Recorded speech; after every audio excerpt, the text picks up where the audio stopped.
So we're on Unit 5, starting Unit 5, the last unit. We are talking about cellular and molecular biology, the complexity of living things. Chapter 22 states cytology is the design and function of cells.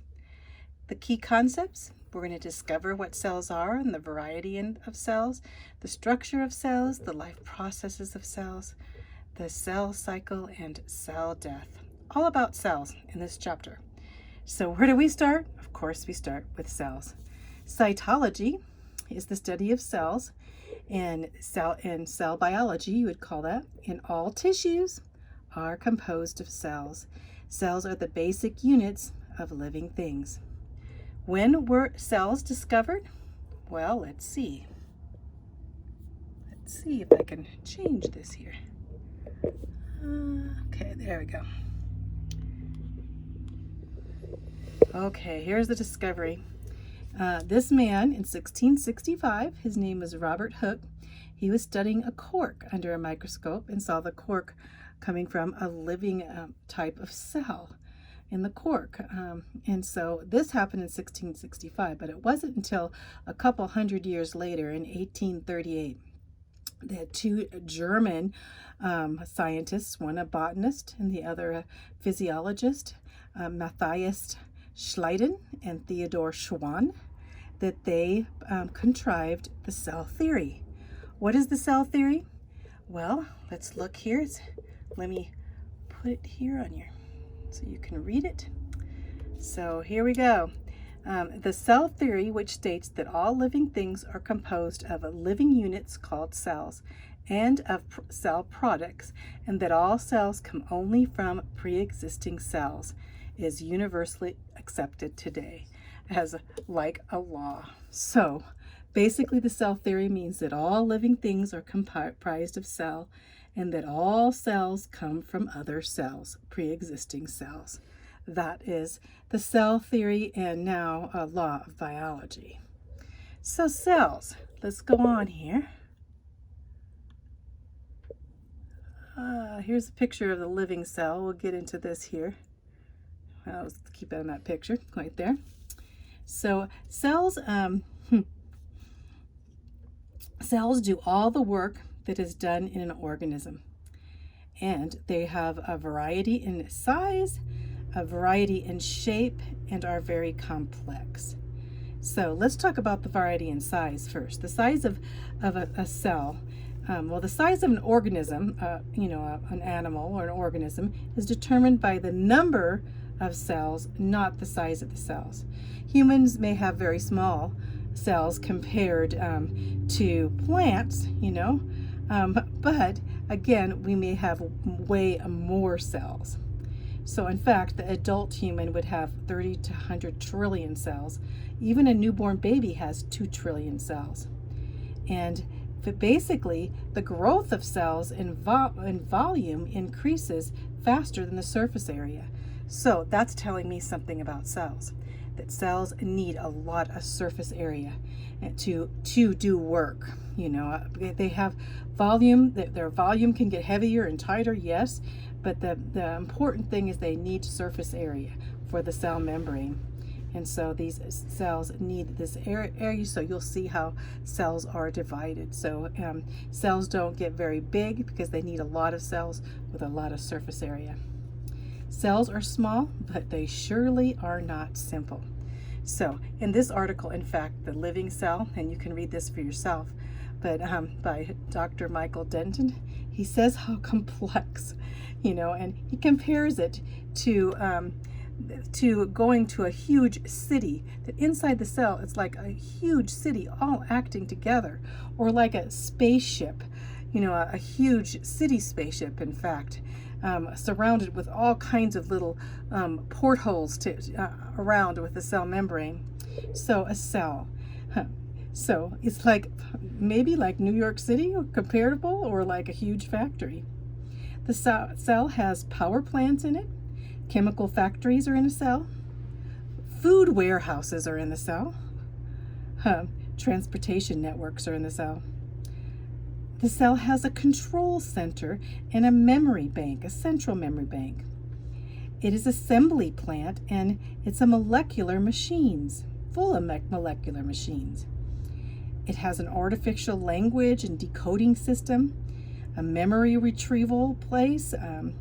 It's a safe, error-free in many points, and even a proofreading, almost like a computer in a cell.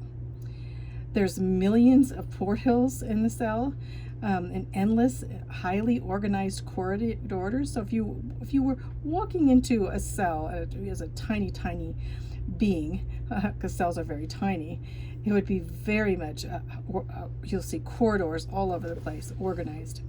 Miles, in the nucleus, there'll be miles of DNA, that are the DNA being highly ordered and all in perfect union. In fact, the cell can even replicate its entire system in just a few hours. So cells can make other cells very, very quickly in, like I said, a few hours. The design of cells. So let's look here. Here we go. Here, this is important. Down, so you see the total surface area. So if you have one little block, you have that block has a surface area. And so that's why cells can't get that big, but they have to stay small so they have more surface area. So the total surface area now is increased because you have all this surface area around here. And then the total area here is very increased. So that's why all these cells are very important in getting energy in and out of the cell. They need a lot of surface area. The cells are very complex. I have to say a few things about them. Basically, in the past, they used to think that cells were just made of protoplasm, back before the 1800s. And now we know, of course, they're not just made of protoplasm, in that being that vital force, the vital force with the protoplasm. That's what evolutionists thought, that cells were very simple and they were just this amorphous gel or slime, and that there was a vital force that allowed electricity to come into the slime and bring the slime to life. But now we see that this whole cell is like a self-contained little power plants and chemical factories and food warehouses, all are inside this cell. It's far advanced than we ever could think. So yes, before the 20th century, they just thought that these cells were a slush of amino acids, proteins, carbs, and fats all mixed together, and bingo, we had life. Nope, did not happen. So the immense complexity in the cell is a magnificent testimony to God, its creator. Amazing. Here's a variety of cells. Up here we have the cell. This is a paramecium, as you can see. And down here we have bacteria. See how smaller these are? Bacillus. This goes on to spirilla. These are types of bacteria cell. Here's a plant cell. Very complex. Euglena, which we talked about. A euglena these are little animals, and one-celled animals, euglena. And then we have red blood cells and white blood cells, totally different. And here's an amoeba. These are all cells. So they are single units of cells. And down here we have a skeletal muscle. See how big that cell is in comparison? And we have a nerve cell. Remember the nerve cell with the dendrites and all of that that we saw. So here we have the cells of a nerve, a muscle. You see how diverse they are? So different. Amoeba, paramecium, plant, bacteria, red blood cells. See how amazing God that can make so diverse of cells to make so diverse creatures on this earth, plant and animal creations, I should say. So you need to know in this section about cell cytology, cell biology. I like this, what the application says. Ernest Haeckel was a vocal evolutionist and a contemporary of Darwin. Yes, he was. Totally atheist. Described the cell as a simple little lump of albuminous combinations of carbon. Now, this is really false, and he did not know the wonders, the wonders that are inside a cell, and basically said the cells are very easy to evolve in evolution. So the cell in itself disproves the theory of evolution. There's no way that these cells could have evolved. They had to be created, didn't they? So it says, what are the implications of the cell theory for evolution? Evolution is to say that they just happened. It just happened from a glob. Yes, no way. Basically looking at the cell and the magnificent, we still haven't learned all of the amazing things about the cell.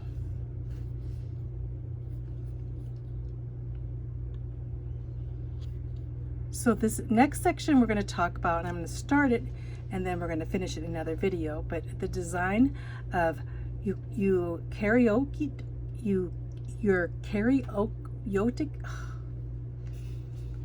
let's go ahead and stop there.